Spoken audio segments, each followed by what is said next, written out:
বাড়িতে এসি ঠিক করতে এসে কাজের লোক আমার সাথে যেভাবে কাজ করল গল্পটি সম্পূর্ণ শুনলে আপনাদের মেশিন দিয়ে পানি চলে আসবে। আপনারা হাতের কাজ করতে বাধ্য হবেন এবং হাতের কাজ করার আগে হাতের কাছে অবশ্যই টিস্যু রাখবেন। হ্যালো বন্ধুরা, আমার নাম রিয়া। আমি ২৬ বছর বয়সী, আমার গায়ের রং ফর্সা। লম্বা কালো চুল যা আমার কোমরের নিচে থাকে। আমার চোখ, হ্যাঁ, সেগুলো একটু মাদকতার স্বরূপ, আমার কলেজের বন্ধুরা এমনটাই বলত। আর আমার ফিগার, এতটুকু বলি, যখন আমি জিন্স আর টপ পরে কলেজে যেতাম ছেলেরা ঘুরে ঘুরে তাকাত। কিন্তু আমি সেই ধরনের মেয়ে নই যে কারও প্রশংসায় গলে যায়। আমি দিল্লিতে থাকি। আমার পরিবার একদম সাধারণ মধ্যবিত্ত পরিবার। বাবা সরকারি অফিসে কেরানি, সবসময় ফাইল আর মিটিংয়ে ডুবে থাকেন। মা গৃহিণী, আর ঘর সামলাতেই তার জীবন কেটে যায়। আমার দাদিও আমাদের সঙ্গে থাকেন, তিনি বাড়ির সবচেয়ে কড়া পুলিশ, ছোটবড় সব বিষয়ে তার নজর থাকে। আর হ্যাঁ, আমার একটি ছোট ভাইও আছে যে স্কুলে পড়ে। আমি একটি প্রাইভেট কলেজে এমএ করছি। কলেজের জীবন আমাকে অনেক কিছু শিখিয়েছে। সেখানে বন্ধুদের সংসর্গে আমি একটু বেপরোয়া হয়ে গিয়েছিলাম, হয়তো একটু বেশি করেই। কলেজে ছেলেদের সঙ্গে ফ্লার্ট করা, রাত পর্যন্ত পার্টিতে যাওয়া, আর একটু মজা করা আমার জীবনের অংশ হয়ে গিয়েছিল। বছরটা ছিল যখন গ্রীষ্ম তার চরমে, দিল্লির রাস্তায় রোদ এমন জ্বলছিল যে মনে হচ্ছিল আকাশ থেকে আগুন বৃষ্টি হচ্ছে। কলেজের ছুটি শুরু হয়ে গিয়েছিল, আর আমি বাড়িতেই ছিলাম, বাইরে বেরোতে মন চাইছিল না। গরমের কারণে আমি বেশিরভাগ সময় আমার রুমে এসি চালিয়ে বসে থাকতাম।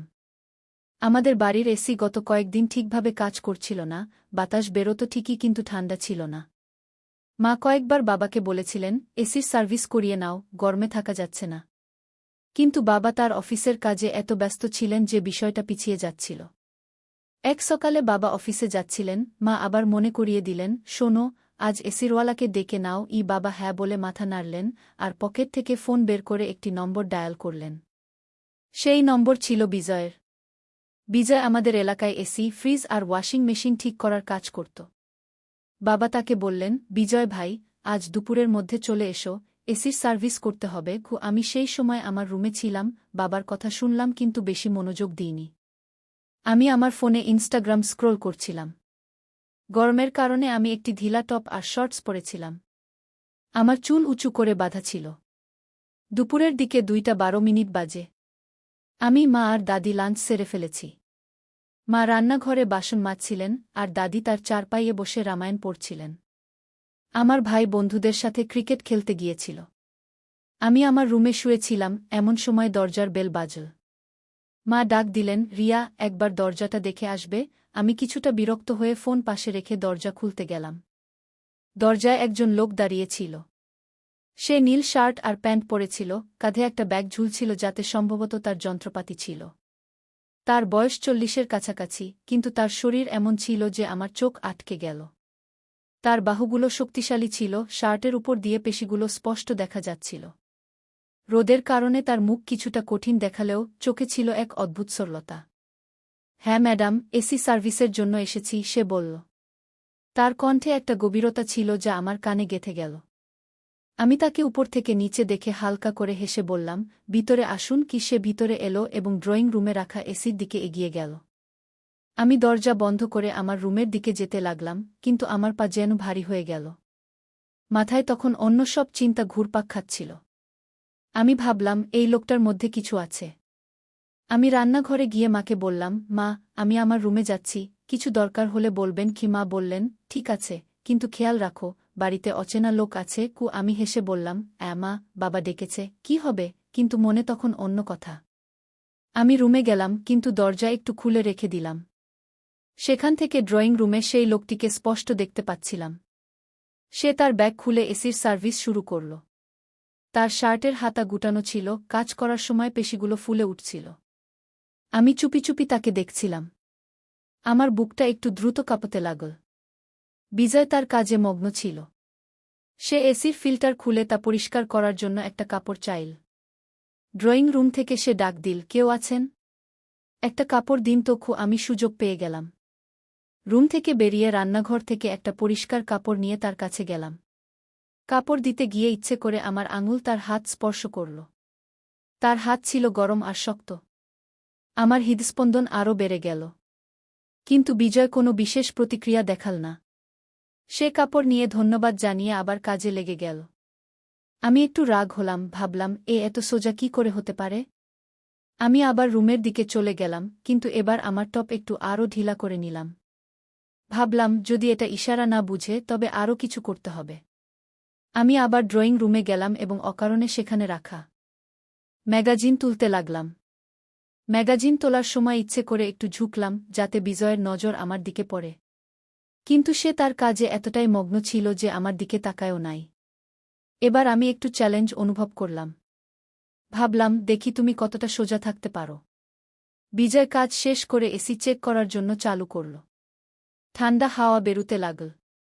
সে মাকে ডেকে বলল, ভাবি কাজ হয়ে গেছে, এখন ঠিক আছে কি? মা খুশি হয়ে বললেন, বাহ বিজয় ভাই, আপনি তো কামাল। কত টাকা হলো? বিজয় বলল, ৫০০ টাকা। আমি সুযোগ নিয়ে মাকে বললাম, মা আমি দিয়ে দিচ্ছি। আমি আমার পার্স থেকে টাকা বের করে বিজয়কে দিতে গিয়ে আবার তার হাত স্পর্শ করলাম।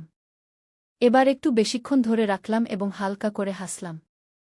বিজয় টাকা নিয়ে ব্যাগ তুলে যেতে লাগল। সে আমার হাসি উপেক্ষা করে মাকে বলল, কোনো সমস্যা হলে জানাবেন। আমি দরজা পর্যন্ত তাকে ছেড়ে দিলাম। সে বাইরে বেরোতেই আমি একটা গভীর শ্বাস নিলাম। আমার বুক তখন জোরে ধড়ফড় করছিল। বিজয়ের মুখ, তার কণ্ঠ, তার শরীর, সবকিছু আমার মাথায় ঘুরছিল। আমি রুমে গিয়ে বিছানায় শুয়ে পড়লাম। ভাবলাম এই লোকটাকে আমাকে আবার দেখতে হবে। বিজয় চলে যাওয়ার পর আমার মন অস্থির হয়ে উঠল। বারবার সেই মুহূর্তটা মনে করতে লাগলাম যখন আমি তার হাত স্পর্শ করেছিলাম। তার গরম স্পর্শ, তার শক্ত বাহু, সবকিছু আমার মাথায় ভর করে গেল। কলেজের ছুটির কারণে আমার বাইরে যাওয়া বন্ধ ছিল। আমার বন্ধু, আমার মজা, সবকিছু গরমের কারণে থমকে গিয়েছিল। আর এখন বিজয় আমার কল্পনার কেন্দ্রবিন্দু হয়ে উঠল। আমি ভাবলাম যদি আমাকে বিজয়কে আবার দেখতে হয় তবে কোনো অজুহাত দরকার। পরের দিন সকালে আমি এসির প্লাগ খুলে তাতে একটু পানি ঢেলে দিলাম। এরপর মাকে অভিযোগ করলাম, মা এসি আবার খারাপ হয়ে গেছে, রাতে ঠান্ডা হাওয়া আসছিল না। মা বিরক্ত হয়ে বললেন, এখনই তো সার্ভিস হলো, চলো বিজয়কে আবার ডাকো। আমি মনে মনে হাসলাম, হ্যাঁ মা, আপনি বাবাকে বলুন। বাবা বিজয়কে। তাকে ফোন করে আবার ডাকলাম। এবার আমি আগে থেকে প্রস্তুতি নিয়ে রেখেছিলাম। আমি হালকা মেকআপ করলাম এবং একটু টাইট একটি ড্রেস পরলাম। আমি চাইছিলাম বিজয়ের দৃষ্টি আমার দিকে আকর্ষণ হোক। বিজয় দুপুরে আবার এল। আমি দরজা খুলে তাকে মিষ্টি হাসি দিয়ে ভিতরে ডাকলাম। সে তার সেই সহজ সরল উত্তর দিল, জি। এসিতে কি সমস্যা? আমি কৃত্রিমভাবে সমস্যা দেখিয়ে বললাম, জানি না, কাল রাত থেকে একদম ঠান্ডা করছে না। বিজয় এসি চেক করে দেখল, তাতে পানি ভরে গেছে। সে মাকে বলল, ভাবি এতে পানি চলে গেছে, হয়তো কেউ ভুল করে ঢেলে দিয়েছে। আমি মিথ্যা নির্দোষতা দেখিয়ে বললাম, আরে এটা কিভাবে হলো? হয়তো আমি ভুলে কিছু করে ফেলেছি। বিজয় কোনো সন্দেহ করল না এবং কাজ শুরু করে দিল। আমি আবার লুকিয়ে লুকিয়ে তাকে দেখতে লাগলাম। এবার আমি এক গ্লাস পানি নিয়ে তাকে দেওয়ার বাহানায় তার কাছে গেলাম। পানি দিতে গিয়ে আমি ইচ্ছে করে গ্লাসটি একটু নড়ালাম যাতে পানি তার শার্টে পড়ে যায়। আরে সরি সরি, আমি কৃত্রিম আফসোস প্রকাশ করে আমার দুপাট্টা দিয়ে তার শার্ট মুছতে লাগলাম। আমি ইচ্ছে করে তার বুক স্পর্শ করলাম। বিজয় একটু অস্বস্তি বোধ করল এবং পিছিয়ে গিয়ে বলল, কোনো ব্যাপার না, আমি ঠিক করে দিচ্ছি। আমি মনে মনে ভাবলাম, কিভাবে এত সোজা হতে পারে। আমার মন এখন বিজয় ছাড়া শান্তি পাচ্ছিল না। তারপর পরের সপ্তাহে আমি ওয়াশিং মেশিন ইচ্ছে করে খারাপ করে দিলাম। পাইপটি আলগা করে দিলাম যাতে তা পানি লিক করতে থাকে। মাকে অভিযোগ করলাম এবং তিনি বাবাকে বলে বিজয়কে আবার ডাকলেন। আমার মনে এক অদ্ভুত অস্থিরতা ছিল। আমি চাইছিলাম বিজয় আমার দিকে মনোযোগ দিক, আমার কথা বুঝুক। কিন্তু সে প্রতিবারের মতোই সহজ সরল রয়ে গেল। যখন বিজয় এল, আমি দরজা খুললাম। আমি একটি টাইট কুর্তি এবং জিন্স পরেছিলাম, হালকা মেকআপ এবং আমার চুল খোলা ছিল। তাকে দেখে হেসে বললাম, আইয়ে বিজয় ভাইয়া, এবার ওয়াশিং মেশিন খারাপ হয়ে গেছে। বিজয় তার সেই সহজ সরল হাসি দিল এবং বলল, জি দেখাই তো কি সমস্যা। আমি তাকে ওয়াশিং মেশিনের কাছে নিয়ে গেলাম। সে কাজে ব্যস্ত হয়ে পড়ল। আমি তার চারপাশে ঘুরতে লাগলাম, কখনো তাকে পানির গ্লাস দেওয়ার অজুহাতে, কখনো অকারণে কিছু জিজ্ঞাসার বাহানায়। আমি চাইছিলাম সে আমার দিকে তাকাক, আমার কথায় মন দিক। কিন্তু সে তার কাজে এতটাই মগ্ন ছিল যে আমার সব চেষ্টা ব্যর্থ হয়ে যাচ্ছিল। আমি আরেকবার চেষ্টা করলাম যখন সে মেশিনের কাছে ঝুঁকেছিল। আমি ইচ্ছে করে তার কাছাকাছি গিয়ে বললাম, বিজয় ভাইজা, এই মেশিন কেন খারাপ হলো? আমি আমার কণ্ঠস্বর একটু নরম ও মিষ্টি করে রাখলাম। বিজয় আমার দিকে না তাকিয়েই বলল, হয়তো ব্যবহার বেশি হচ্ছে, আমি ঠিক করে দিচ্ছি। আমার রাগ হলেও তার সরলতা আমাকে আরও আকর্ষণ করছিল। আমি ভাবলাম, এবার তো আমি তোমাকে আমার দিকে তাকাতেই বাধ্য করব। যখন বিজয় কাজ শেষ করল, আমি মাকে বললাম, মা, আমি টাকা দিয়ে দিচ্ছি। আমি পার্স থেকে টাকা বের করে বিজয়কে দিতে গিয়েও আবার তার হাত ছুঁইলাম। এবার আমি একটু বেশি সময় ধরে তার হাত ধরলাম এবং হালকা করে হাসা দিলাম। আমি বললাম, বিজয় ভাইয়া, আপনি এত ভালো কাজ করেন, পরের বারও আপনাকেই ডাকব। বিজয় হালকা করে মাথা নাড়ালেন এবং বললেন, জি, ধন্যবাদ। কিন্তু এবার আমি তার সাথে কথা বলার চেষ্টা করলাম। আমি বললাম, বিজয় ভাইয়া, আপনার নম্বর পেতে পারি? মানে, যদি আবার কিছু খারাপ হয় গি। বিজয় একটু অস্বস্তি নিয়ে বললেন, জি, আপনি বাবুজিকে বলবেন, তিনি আমাকে ডাকবেন কি। এবং সে তার ব্যাগ নিয়ে চলে গেল। আমার রাগও হল, হাসিও পেল। এই মানুষটি এত সরল কিভাবে হতে পারে? কিন্তু তার সেই সরলতাই আমাকে আরও পাগল করে তুলছিল। আমি আমার ঘরে গিয়ে বিছানায় শুয়ে পড়লাম। আমার মাথায় শুধু বিজয়ের মুখ ঘুরছিল, তার শক্ত হাত, তার গভীর কণ্ঠ, আর সেই সরল হাসি। কিন্তু বন্ধুরা, আমি জানতাম না যে আমার এইসব কাজ কারও নজরে পড়ে গেছে। দাদির সন্দেহ হচ্ছিল। সে দেখছিল যে যখনই বিজয় আসে আমি অকারণে ড্রয়িং রুমে ঘুরে বেড়াই। আমার পোশাক, আমার আচরণ, সবকিছু বদলে যেত। একদিন দাদি মাকে বলল, এই মেয়েটার দিকে নজর রাখো, কিছু গোলমাল মনে হচ্ছে। মা হেসে উড়িয়ে দিলেন, আরে মা, আপনি আর রিয়া তো এমনই। কিন্তু দাদির সন্দেহ গভীর হতে লাগল, আর আমি আমার আবেগে এতটাই অন্ধ হয়ে গিয়েছিলাম যে কিছুই দেখতে পাচ্ছিলাম না। বিজয় চলে যাওয়ার পর আমার মন আরও অস্থির হয়ে উঠল। আমি দিনরাত শুধু তারই কথা ভাবতাম। কলেজের ছুটির কারণে আমার বাইরে যাওয়া বন্ধ ছিল। আমার বন্ধু, আমার মজা, সবকিছু যেন থেমে গিয়েছিল, আর বিজয় এখন আমার বিশ্বের কেন্দ্র হয়ে উঠেছিল। আমি ঠিক করলাম, আমাকে তাকে আবার ডাকতে হবে। কিন্তু এবার এমন কিছু করতে হবে যাতে সে আমার দিকে মন দেয়। আমি এবার ফ্রিজকে টার্গেটে রেখে দিলাম। আমি ফ্রিজের তাপমাত্রা নষ্ট করে দিলাম, যাতে এটি ঠান্ডা করা বন্ধ করে দেয়। আমি মাকে অভিযোগ করলাম, মা, ফ্রিজ খারাপ হয়ে গেছে, কিছুই ঠান্ডা হচ্ছে না। মা বিরক্ত হয়ে বললেন, আরে, এ আবার কি সমস্যা? এখনই তো ওয়াশিং মেশিন ঠিক করালাম। চলো, বিজয়কে আবার ডাকি। আমি মনে মনে হেসে বললাম, হ্যাঁ মা, আপনি বাবাকে বলুন। বাবা বিজয়কে ফোন করলেন। আমি এবার আরও বেশি প্রস্তুতি নিলাম। আমি একটি লাল রঙের সালোয়ার কামিজ পরলাম, যা আমার গায়ে একদম ফিট ছিল। হালকা মেকআপ, কাজল আর গোলাপি লিপস্টিক। আমি আমার চুল খুলে রাখলাম। আমি চাইছিলাম বিজয় আমাকে দেখুক এবং আমার প্রশংসা করুক। যখন বিজয় এল, আমি দরজা খুললাম। তাকে দেখে আমি আমার সবচেয়ে মিষ্টি হাসি দিলাম এবং বললাম, আসুন বিজয় ভাইজা, এবার ফ্রিজটা ধোকা দিয়েছে। বিজয় হালকা করে মাথা নাড়ালেন এবং রান্নাঘরের দিকে এগিয়ে গেলেন, যেখানে ফ্রিজ রাখা ছিল। আমি তার পিছু পিছু গেলাম। সে ফ্রিজ চেক করতে ব্যস্ত হয়ে পড়ল। আমি সুযোগ পেয়ে কথা শুরু করলাম, বিজয় ভাইয়া, আপনি তো সবকিছু ঠিক করে দেন, এত ট্যালেন্ট কোথা থেকে পেলেন? বিজয় আমার দিকে না তাকিয়েই বললেন, জি, শুধু পরিশ্রম আর অভিজ্ঞতা। আমি আবার চেষ্টা করলাম। আমি ইচ্ছে করে ফ্রিজের কাছে থাকা একটি বোতল ফেলে দিলাম এবং তা তুলে দেওয়ার অজুহাতে বিজয়ের কাছাকাছি গেলাম। বোতল তোলার সময় আমি তার হাত ছুঁইলাম। এবার আমি একটু বেশি জোরে ছুঁইলাম, আর আমার চোখ তার সাথে মিলে গেল। আমি হালকা করে হাসা দিলাম, সরি, ভুল হয়ে গেছে। বিজয় একটু অস্বস্তি বোধ করলেন। তিনি দ্রুত তার হাত টেনে নিলেন এবং বললেন, কোনো সমস্যা নেই। আমি দেখলাম সে একটু ঘাবড়ে গেছে। আমার মনে এক অদ্ভুত জয়ের অনুভূতি হল। আমি ভাবলাম, এবার তো তুমি আমাকে দেখেছ। কিন্তু বন্ধুরা, আমি জানতাম না যে আমার এইসব কাজ আরেকজনের নজরে পড়েছে। দাদি সেদিন রান্নাঘরের কাছেই ছিলেন। তিনি আমাকে বিজয়ের কাছাকাছি যেতে দেখলেন। তিনি আমার প্রতিটি কাজ লক্ষ্য করলেন, আমার হাসি, আমার বারবার বিজয়ের কাছে যাওয়া, আর সেই মুহূর্ত যখন আমি তার হাত ছুঁইলাম। দাদি চুপ ছিলেন, কিন্তু তার চোখে আগুন ছিল। বিজয় ফ্রিজ ঠিক করে আর মায়ের কাছ থেকে টাকা নিয়েও আমি আবার টাকা দেওয়ার অজুহাত করলাম। এবার টাকা দেওয়ার সময় তার আঙ্গুলগুলো একটু চেপে ধরে বললাম, বিজয় ভাইয়া, আপনি দ্রুত দ্রুত আসবেন। বিজয় কিছু বলল না, শুধু মাথা নাড়িয়ে চলে গেল। কিন্তু আমার মনে তখন তোলপাড় চলছিল। আমি চাইছিলাম সে আমার দিকে তাকাক, আমার সাথে কথা বলুক, আমার কাছাকাছি আসুক। আমি আমার আবেগে এতটাই ডুবে গিয়েছিলাম যে আর কিছুই দেখতে পাচ্ছিলাম না। বিজয় চলে যাওয়ার পর আমি আমার ঘরে ছিলাম।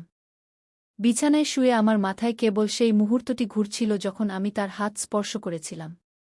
আমি ভাবছিলাম পরের বার কি করব, হয়তো তাকে আবার ডাকব, হয়তো এবার কিছু অন্য করব। কিন্তু ঠিক তখনই মা আমাকে ডাকলেন, রিয়া, নিচে আয়। কি মায়ের কণ্ঠে এক অদ্ভুত রাগ ছিল। আমি নিচে গেলাম, সেখানে মা আর দাদি দুজনেই বসেছিলেন। দাদির চোখে রাগ, আর মায়ের মুখে হতাশা।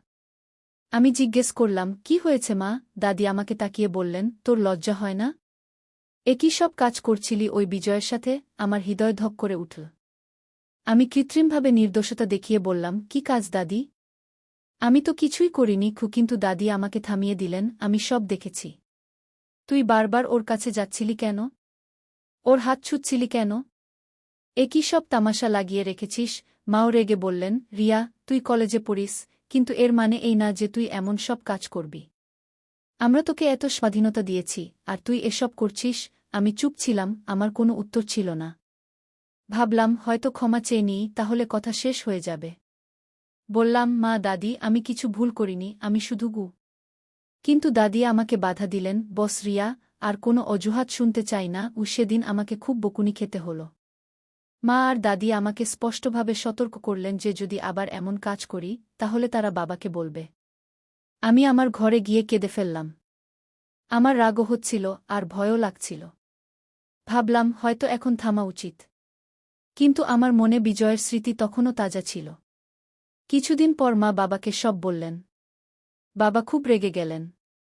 তিনি বিজয়কে ফোন করে বাড়িতে ডাকলেন। বিজয় এলে বাবা তাকে খুব বকা দিলেন, তোমার সাহস কি করে হলো আমার মেয়ের সাথে এমন কাজ করার? বাবা চিৎকার করলেন। বিজয় ব্যাখ্যা করার চেষ্টা করল, স্যার, আমি কিছুই করিনি, আমি শুধু কাজ করতে এসেছিলাম। কিন্তু বাবা তার একটি কথাও শুনলেন না। তিনি রেগে পুলিশ ডাকলেন। বিজয়কে আটক করা হল। পাড়ায় কথা ছড়িয়ে পড়ল। লোকজন নানা কথা বলতে লাগল। কেউ কেউ বল বিজয় ভুল কাজ করেছে, কেউ কেউ আমার সম্পর্কে মিথ্যা কথা বলতে লাগল। আমার পরিবারের সম্মান নষ্ট হয়ে গেল। কিছুক্ষণ পর পুলিশ বিজয়কে ছেড়ে দিল, কারণ কোনো প্রমাণ ছিল না। কিন্তু পাড়ার কথায় আমার পরিবার ভেঙে পড়ল। লোকজন আমার সম্পর্কে, আমার চরিত্র সম্পর্কে মিথ্যা কথা বলতে লাগল। আমার পরিবার সিদ্ধান্ত নিল যে আমার বিয়ে দিয়ে দেয়া হোক, যাতে কথা বন্ধ হয়। কয়েক মাসের মধ্যেই আমার বিয়ে হয়ে গেল এক ভালো ছেলের সাথে। সে আমাকে খুব ভালোবাসত, আর আমিও আমার জীবনকে নতুন করে শুরু করার সিদ্ধান্ত নিলাম। কিন্তু পাড়ার কথায় অতিষ্ঠ হয়ে আমাদের দিল্লি ছেড়ে অন্য শহরে যেতে হল। নতুন শহর, নতুন বাড়ি, নতুন জীবন, সব বদলে গেল। আমি আজও সেই গ্রীষ্মের ছুটির দিনগুলো মনে করি, সেই ভুলগুলো, সেই আবেগ। আমি আমার যৌবন আর স্বাধীনতার ভুল ব্যবহার করেছিলাম, আর তার মূল্য আমার পুরো পরিবারকে দিতে হল। কিন্তু বন্ধুরা, আমি আমার ভুল থেকে অনেক কিছু শিখেছি, আর আজ আমি চাই আপনিও আমার গল্প থেকে শিখুন। বন্ধুরা, আমার গল্প থেকে আপনারা 3টি বড় শিক্ষা পাবেন। প্রথম, খারাপ সঙ্গ থেকে সবসময় দূরে থাকুন। আমার কলেজের বন্ধুরা আমাকে নির্ভীক বানিয়েছিল, কিন্তু সেই নির্ভীকতা আমাকে ভুল পথে নিয়ে গিয়েছিল। দ্বিতীয়, নিজের ইচ্ছাগুলো নিয়ন্ত্রণে রাখুন। আমি আমার আবেগ নিয়ন্ত্রণ করতে পারিনি, আর তার ফল আমার পরিবারকে ভোগ করতে হল। তৃতীয়, পরিবারের সম্মান সবচেয়ে বড়। আমার একটি ভুল আমার পরিবারকে লজ্জা ভোগ করতে বাধ্য করেছিল। তাই বন্ধুরা, জীবনের প্রতিটি পদক্ষেপ ভেবেচিন্তে নিন, কারণ একটি ছোট্ট ভুল আপনার জীবনকে চিরতরে বদলে দিতে পারে। বন্ধুরা, তাহলে এই ছিল আমার গল্প। আশা করি আপনাদের গল্পটি ভালো লেগেছে এবং এ থেকে কিছু শিখতে পেরেছেন। আমার ভুল থেকে আমি অনেক কিছু শিখেছি, আর আমি চাই আপনিও আপনার জীবনের সঠিক পথ বেছে নিন। যদি আমার গল্পটি আপনাদের ভালো লেগে থাকে, তাহলে দয়া করে এই ভিডিওটি পছন্দ করুন, আপনার বন্ধু ও পরিবারের সাথে শেয়ার করুন, যাতে তারাও এই গল্প থেকে কিছু শিখতে পারে। আর হ্যাঁ, নিচে মন্তব্য করে অবশ্যই জানান এই গল্পের কোন অংশটি আপনাকে সবচেয়ে বেশি আকর্ষণ করেছে। আপনার মতামত আমার জন্য খুবই গুরুত্বপূর্ণ। আপনি যদি আরও এমন আকর্ষণীয় গল্প শুনতে চান, তবে আমার চ্যানেলটি সাবস্ক্রাইব করতে ভুলবেন না এবং বেল আইকনে ক্লিক করুন, যাতে আপনি আমার প্রতিটি নতুন ভিডিওর খবর পেতে পারেন। এখন আমি চললাম, আবার দেখা হবে একটি নতুন গল্প নিয়ে। ততক্ষণ পর্যন্ত বাই বাই এবং নিজের যত্ন নিন।